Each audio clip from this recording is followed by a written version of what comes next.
আজকে রান্না করব দেশি মুরগি দিয়ে দেশি আলু রান্না করব। অনেক মজাদার একটি তরকারি, অনেক মজা করে রান্না করব। তো দেখতেই থাকুন। আসসালামু আলাইকুম, সবাই কেমন আছেন? সবাই ভালো আছেন আশা করি।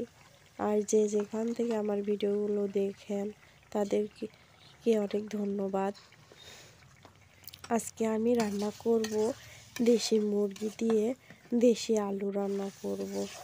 দেশি আলু, এগুলা নতুন আলু উঠেছে, এই আলুগুলো দিয়ে রান্না করব। অনেক ভালো লাগবে। নতুন আলু বাজারে উঠেছে, এই নতুন আলু দিয়ে মাংসটা রান্না করলে বেশি ভালো লাগে। আর দেশি মুরগি, এটা ছোট মুরগি। ছোট মুরগিতে অনেক পরিমাণ রক্ত হয়ে থাকে, তাই ছোট মুরগিগুলো খাওয়া অনেক ভালো স্বাস্থ্যের জন্য। তো আমি তো এভাবেই এই রান্না করে খাই।